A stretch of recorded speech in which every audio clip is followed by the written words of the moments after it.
Speed Weeks continue here from the Daytona International Speedway as we get ready here today for pole day qualifying. Welcome everybody here to the 2.5 mile super speedway, home to the Great American Race, as we get ready to determine who is going to be starting on the front row for the Daytona 500 and subsequently be figuring out what the field is going to look like for our two respective Gatorade Duels. Today we will determine who is starting on the front row for the Daytona 500. The Duels will determine the rest of the starting lineup for the Great American Race later on this week. 40 drivers getting ready to head out on track. We're going to be taking the opportunity to introduce them all to you, and also you'll notice we have something special here, at least for pole day qualifying here. You guys are going to have the grid over on the left side of the screen to see who's going to be up there top of the board and who's going to be obviously getting the pole position. We do have 2 rounds of qualifying. The top 12 drivers will make it into the second round of qualifying here today, as we are going to start off looking at the 47 of Jesse Turner, the U.S. Air Force Ford Mustang. Single car operation, but there are a lot of Ford Mustangs in this season's field, and so Jesse Turner will be able to find a lot of drafting partners in the Daytona 500. Single car operation, Lake Effect Autosport. And running the Cal Naughton Jr. from Talladega Nights, number font on his number 47. Behind him, got a couple of teammates side by side, leaving pit road together. Backmarker Motorsports representatives. Start off first with the 18 of Cole Baker, the Super Smash Brothers Ultimate Toyota Camry. We saw Cole Baker and as well as Jesse Turner in the clash earlier on this week. And there is Baker's teammate with him. If I can get by him with the cars coming off pit road. James Shelley, the number 71. James Shelley, a former Pizza Hut X Series champion. Saw him in the clash as well earlier on this week. Another entry out of the Backmarker Motorsports camp, which went to Toyotas. Backmarker Motorsports, for the most part, has been a Chevrolet team, but they went to Toyotas this season in the Duracell Cup Series. Levi Mcintyre did not have a very good clash, as he ended up finishing, I believe it was dead last, and he was the only car that finished off the lead lap. Although there was, I think everybody still managed to finish out the race, even though there was that crash that took place involving Cole Baker and Benny Watson and Chris Dollerton. So Levi Mcintyre trying to move on from what's been a little bit of a disappointing start to Speed Weeks for him. He is teammate to Chris Dollerton, Rock and Ranch Racing, the team for those two. There's another of the Backmarker Motorsports Toyota Camry, Seth Cole, the number 77 Snickers Toyota. We saw his teammates Cole Baker and James Shelley just up ahead. Julius Anderson will be making his first full-time debut, at least in a series that I have hosted. Julius Anderson actually taking part also over in the NRSL Reese's Rally Car series.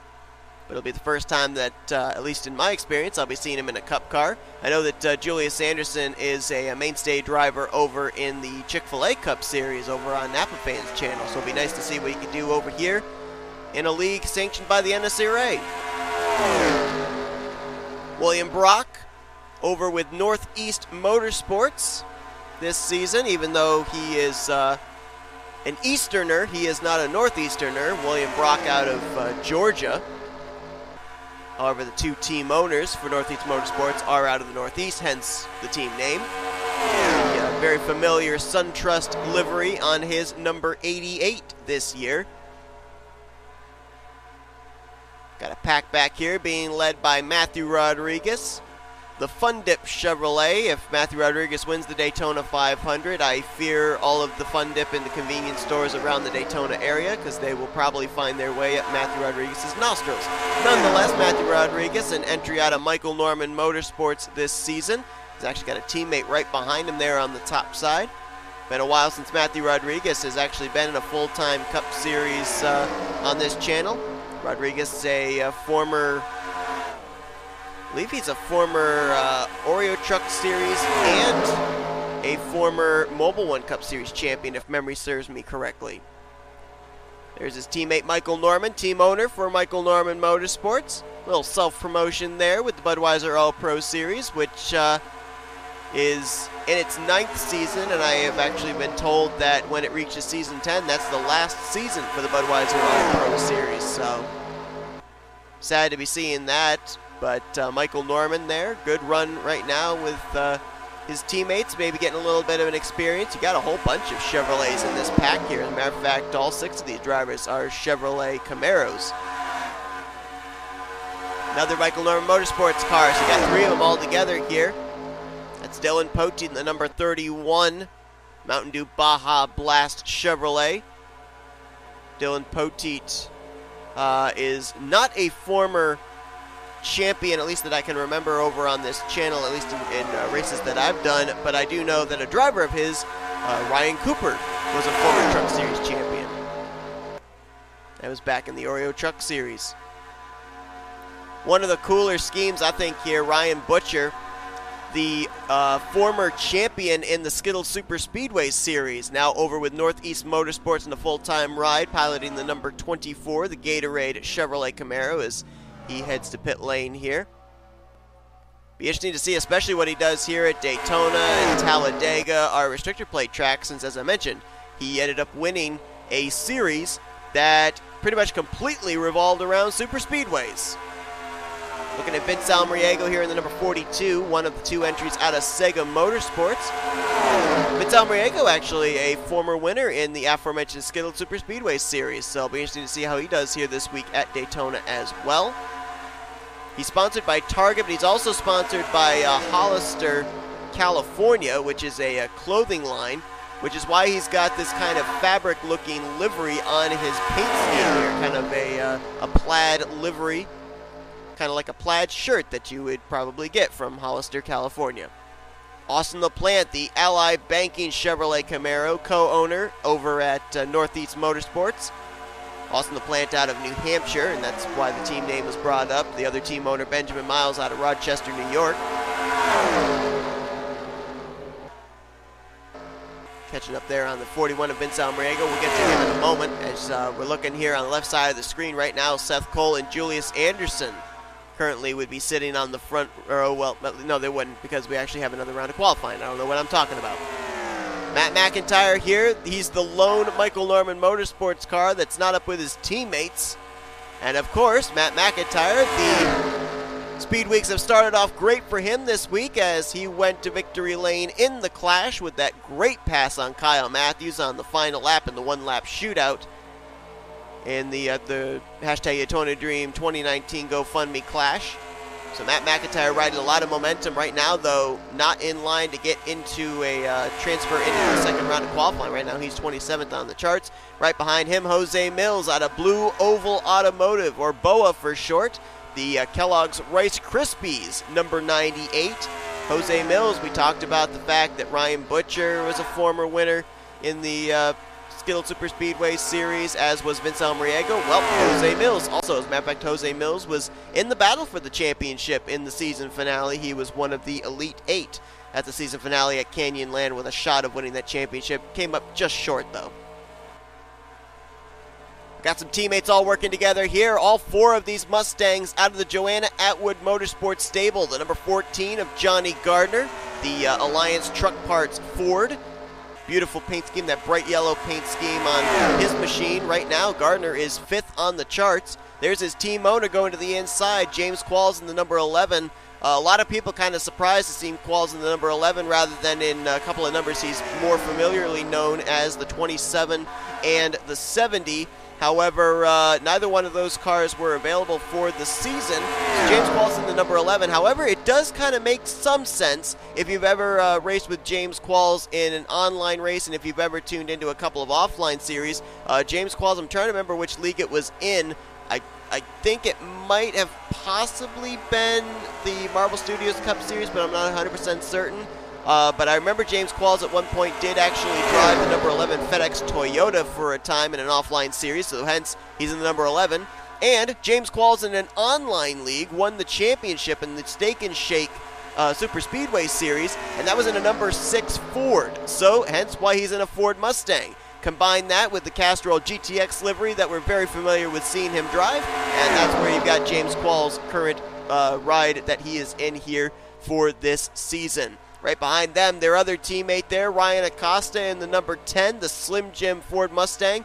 Long time since we've seen Ryan Acosta in a full-time ride. Nice to see him back here on the channel, and looks like he's got pretty good equipment there with that Joanna Atwood Motorsports Ford Mustang. Right now, he is 7th on the speed charts. Another Ford, but out of blue oval Autosport. That is the number 38 of Jordan Lopez, running the Asus NVIDIA. I always want to say NVIDIA, but it's NVIDIA graphics card Ford Mustang. I think this is one of the coolest paint schemes out there right now. The combination of that neon green and black, as well as the red and white stripes on the side of the race car. Jordan Lopez, another driver, if we're going off the moniker of Skittle Super Speedway Series, another driver who took a checkered flag in the Skittle Super Speedway Series. I believe it was, well, I can picture the track, but I can't remember what the track was called. That's a shame. So Ryan Acosta's coming to pit road. Got a big pack of race cars right here. Trent Dunham in the 1, the team owner of Sega Motorsports. The Sonic All-Stars Racing number 1 machine, that beautiful red, white, and blue patriotic looking scheme. We've got some drivers hitting pit road there, so I guess we'll get to them in a little bit. One of 2 Dodges in the field. That is Ryan Brommer out of Bulldog Motorsports, the Pepsi Chevrolet. We'll be seeing him alternating schemes between Pepsi and Mountain Dew. The races that Dylan Poteet runs the Baja Blast scheme, Ryan Brommer will run the Pepsi scheme, and the races that Dylan Poteet runs the Caterpillar scheme, then Brommer will be in his Mountain Dew livery. There's Matt Haas in the number 8. I have still not yet come up with a name for this Chevy team. The team that holds the 0, the 4, the 5, and the 8. I really should get to work on trying to come up with a name. If anybody's got any team name suggestions before I come up with a team name, please let me know. But very familiar colors here on this number 8 machine of Matt Haas, sponsored by Speed Raceway, which is in the Pennsylvania area. And behind him, you've got Trey Wright, the number 28. Another very familiar livery there. We saw Trey Wright driving the number 34 Boy Scouts of America Ford, I think it was a Ford Fusion at the time, in the Skittle Super Speedway Series. It's now a Mustang, and he's now in the number 28, a teammate to Jordan Lopez, who we saw earlier, as well as Jose Mills from 98, who we also saw earlier on. It's also sponsored by Green Day, who's featured on the left and right rear quarter panels of his Ford. Jack Mitchell, single car operation, the McDonald's NBC Sports Chevrolet Camaro. We saw him in the Clash. Let's see how he does. Jack Mitchell, as I recall, had a good race to finish out the season in the Skittle Super Speedway Series back at Canyonland. He's leaving pit road, but this is the second entry of the Dodge Challengers out of Bulldog Motorsports. Zach Rogers in the number 6. We saw him earlier on in the Clash this week. Going to jump up here to the number 19 of Carson Gum. I believe he's the last driver that we haven't talked about out of the Backmarker Motorsports stables. Carson Gum, the number 19 Toontown Toyota Camry. There's another driver out of that team that I haven't come up with a name yet for. Jay Jefferson, the number 5 Cobalt Tools Chevrolet Camaro. Beautiful stealth looking on that black and silver Chevrolet. And right behind him, Retro Racing Enterprises' Charles Sanford in the Coke Vanilla Chevrolet. A little bit of a new look on that Coke Vanilla scheme. And if you'll notice as well, when we show not only him but also his teammates, a different number font as well on these cars. Not the familiar number font that we're used to seeing. It's a little bit different now this year and a little bit more uniform. And we can actually take a look at that because there's his 2 teammates right there. Kyle Matthews, the 09, who almost won the Clash earlier on this week. Just came up short after battling with Matt McIntyre. That very familiar Kings Island look on his car. And there's his teammate Jessica Shelton there in the 02. The Smirnoff Ice colors on her Chevrolet Camaro for this season. Going around the outside of her single car operation out of KAB Racing Enterprises, that Ford Mustang of Keith Batson, sponsored by Southern Maine Stampede, which is actually a youth football team that Keith Batson is the coach of. So nice to see a little bit of a personal sponsor on some cars here. Keith Batson currently scored 6th on the charts. He's en route to maybe moving on to the next round. We're going to have to wait and see. See if there's anybody I haven't talked about yet. Yep, there's an entry out of Joanna Atwood Motorsports. Vince Almariego right now 37th on the charts in his Mustang. The Home Depot Hershey's Ford Mustang, and he will be running Hershey's as a primary scheme this season as well.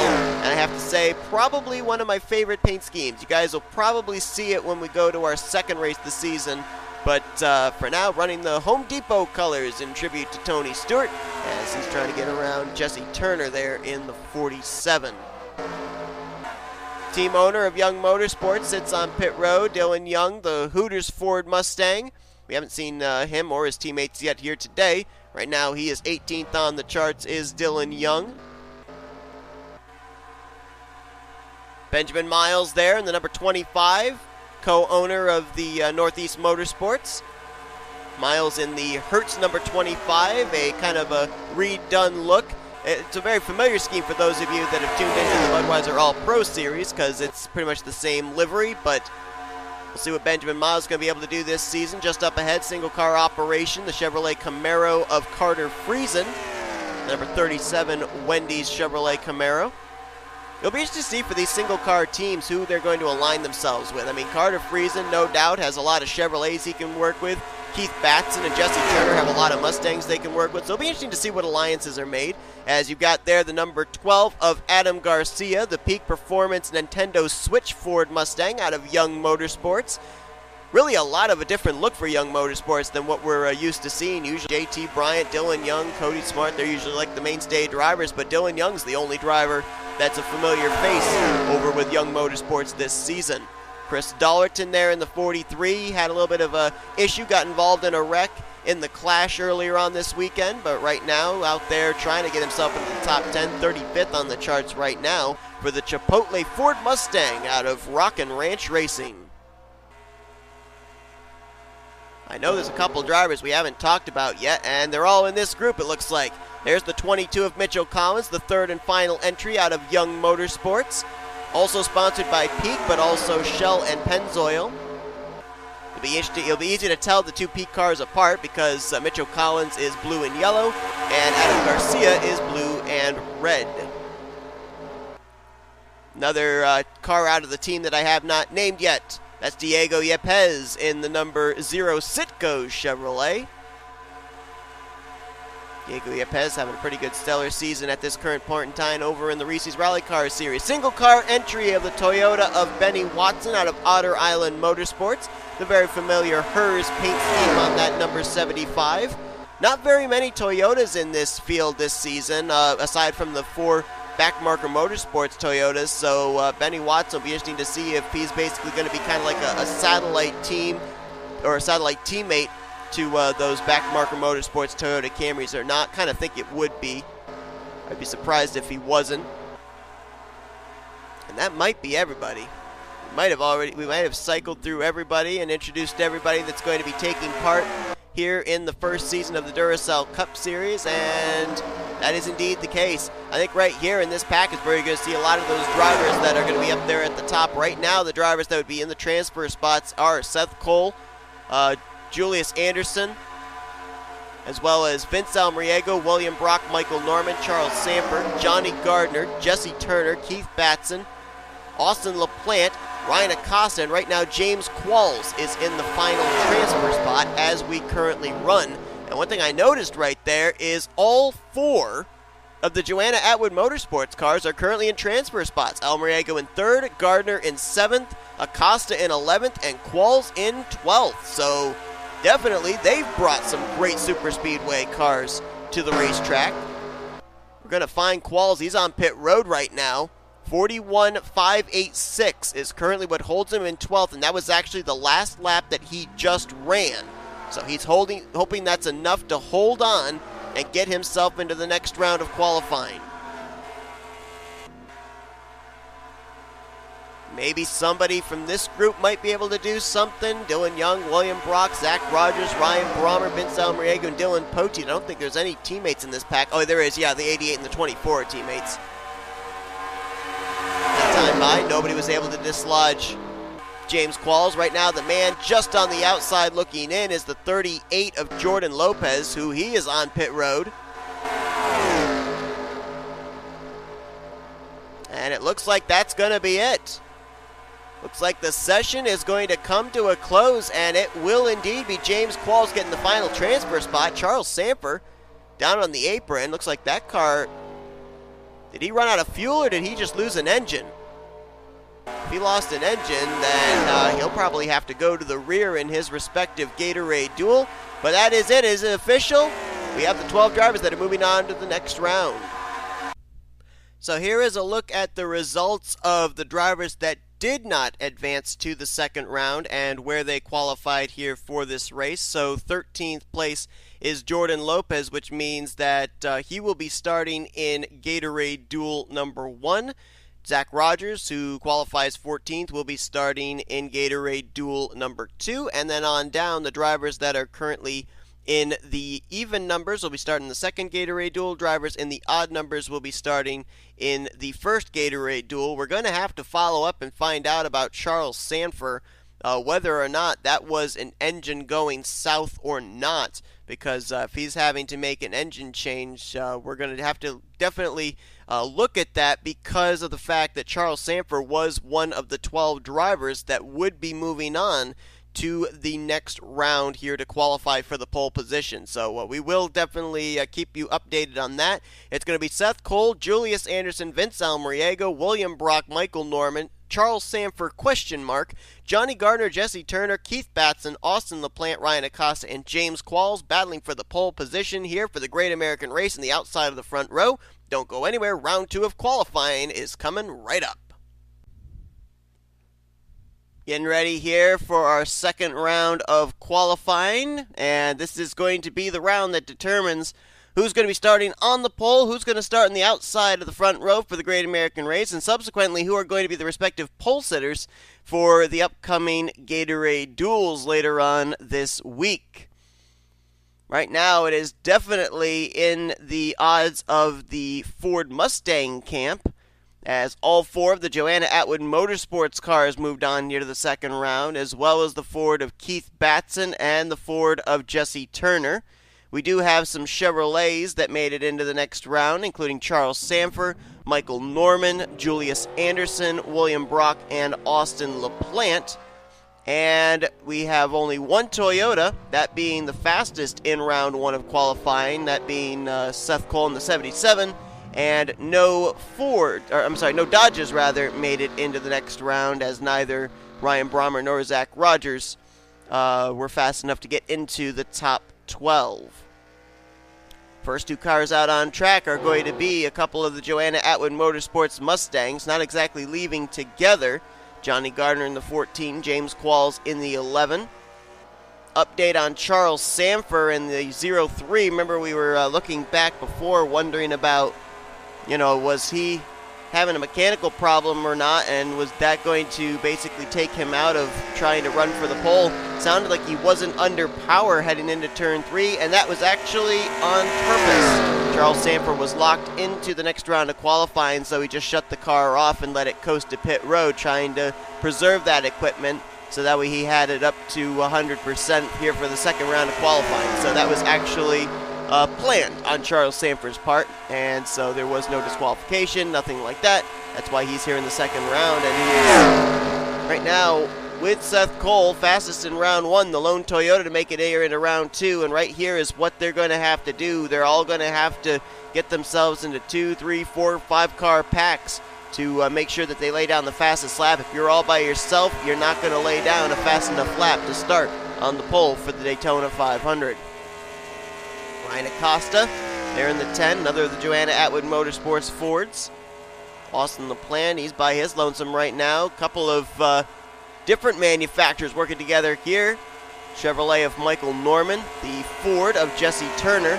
It's going to be the car that's behind in the draft that's going to get the better lap. As you see Seth Cole top of the board right now, but I think we're going to see these drivers hit the low 43s rather than the mid 43s. I don't know what it is, but for some reason 2, 3, 4 car packs sometimes are able to lay down faster lap times than 9, 10, 11 car packs. It's just a really strange thing in the physics of super speedways as we look at William Brock there in the 88. Two of the Northeast Motorsports Chevrolets moved on to this round, LaPlante and Brock. And Johnny Gardner's got some drafting help now. Keith Batson with him, as well as his teammate there in the 41, Wyatt Quayle. I'm not 100% certain, but I think I might have accidentally misidentified the driver of the 41 back during the first round of qualifying. I'm not certain that I might not have called it Vince Almriego in the 41. Vince Almriego is obviously in the 42, so if I said the wrong name for the 41 back in round 1 of qualifying, I do apologize. If I didn't, well, I've got some kind of a nagging guilt trip in the back of my mind thinking that I did, so I don't know. I'll look back at the footage, find out if I did make that mistake or not. Right now it's Michael Norman at the top of the board, and as soon as I say that, there's 41 of Wyatt Quayle jumping up to the top with a 41.880. So yeah, they're definitely going to run in the low 42s. He's already in the 41 second bracket as they catch up here to William Brock. James Quall is going to get some drafting help pretty soon because Seth Cole and Charles Samper are reeling him in.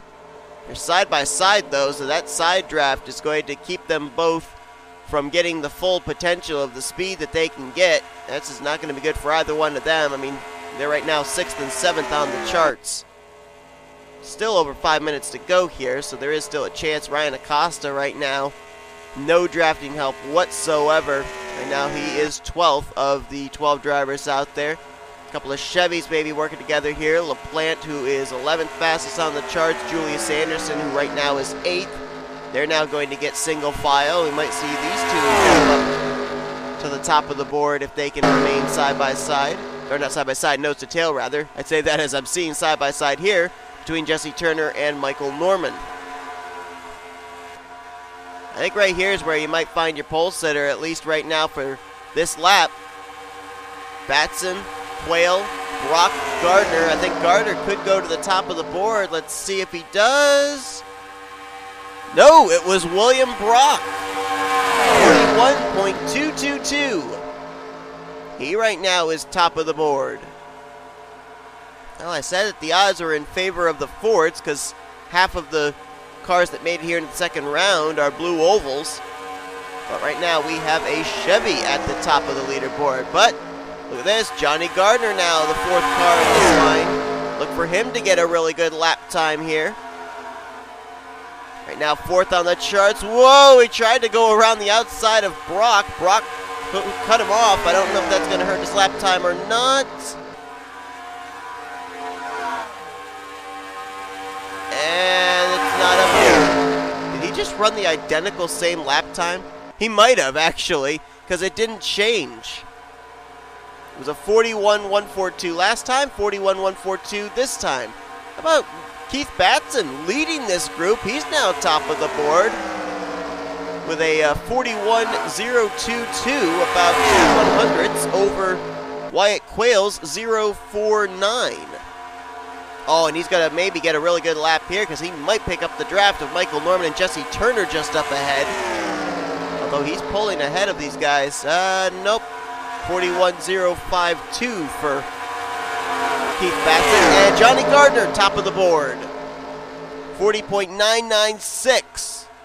Just barely breaking into the 42nd bracket. I'd watch out for William Brock, though. This group is caught up to Jesse Turner and Michael Norman. Oh, wait a minute, that might hurt him. He's going to get boxed in. They were side by side with Turner and Norman when this group caught him. I don't know if Brock's going to improve or not. Right now, he is 4th. He just ran his fastest lap of the session last time by. Let's see if it improves this time. Oh, no. Wow, he was 0.6 of a second slower this time, and I think that that's all because this group caught up to a side-by-side between Norman and Turner, and it's killed their momentum. They're about to reel in a couple of other drivers side-by-side, Anderson and LaPlante, as Seth Cole, Ryan Acosta sit on pit road. Charles Samper has now caught up to James Qualls. Right now, Samper 6th, Qualls currently in 5th on the charts. Ryan Acosta coming back off of pit lane. Don't know if he's got enough time with a little under 2 minutes remaining to get up there and lay down lap time. Whoa, Keith Batson!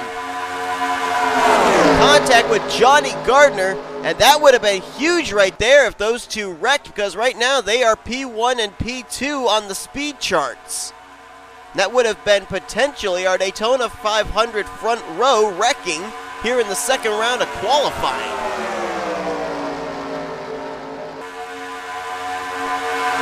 We had a Toyota at the top of the board in round 1 as Michael Norman gets put up into the wall by Wyatt Quayle. We had a Chevrolet at the top of the board here in round 2 for a brief moment. That was William Brock. But now, the Ford Mustangs, top of the board and looking strong. Right now, they are 1, 2, and 3 with Gardner, Batson, and Quayle. The other Fords currently Qualls in 7th, Turner in 6th, and Acosta right now is in 10th. Acosta was trying to get the draft off of that pack. He might still be in their draft. I don't know. We'll see if his lap times improve at all here. He might have a couple of laps to try and jump up there. He could actually get a heck of a draft lap off this group. That time by just jumped up to 10th. Whoa, look out, more contact. That time between a couple of Chevrolets. Julius Anderson, William Brock, and that might have slowed up the progress of Ryan Acosta. I mean, right now it looked like Acosta was in a good position in the draft to maybe get a good suck-up lap and be able to get the pole position snatched away. Let's see. I think they are still going to score this lap as we're getting down to zeros on the clock. This is the final lap of scoring. Can Ryan Acosta make a last-minute bid for the pole position in the Daytona 500? Gardner and Batson think they've got the front row locked up. They're coming to pit lane. What's Acosta got to say about it? He was much slower, so he's going to stay in 5th. So there's your front row for the Daytona 500. Johnny Gardner will start on the pole. Keith Batson will start in 2nd, and they will start on the pole for their respective Gatorade Duels. So take a look here at how the rest of the field will line up. And how about the Fords? I mean, we talked about the fact that 6 of them moved on into this second round. You've got Gardner on the pole. You've got Keith Batson starting 2nd. Almriego was 3rd fastest. Ryan Acosta was 5th fastest. No doubt about it. I mean, these Ford Mustangs, they have been strong here during speed weeks, and they are looking like they could be the manufacturer that might put one of their cars in victory lane for the Great American Race. We're going to have to just wait and see. So congratulations to Johnny Gardner on getting the pole position for the Daytona 500. Keith Batson will be starting alongside of him when we take the green to start out the season. But don't go anywhere here this weekend because there's still more action to come. We've got the Gatorade Duels that'll be coming up. That's going to determine the rest of the starting lineup. Drivers here in the second round of qualifying that qualified in an even number, they will start in Gatorade Duel number 2. Odd numbers will be in Gatorade Duel number 1. Thank you all for tuning into this qualifying session from Daytona. If you enjoyed it, be sure to give this video a like, subscribe, become part of the crew today. We will see you guys later on this week for the Gatorade Duels, and then to cap off this race weekend from Daytona, it's the Great American Race Daytona 500 to start out the season here in the Duracell Cup Series. Till then, I've been Seth Cole, and you've been watching a production of the NNSCRA Offline Racing at its best.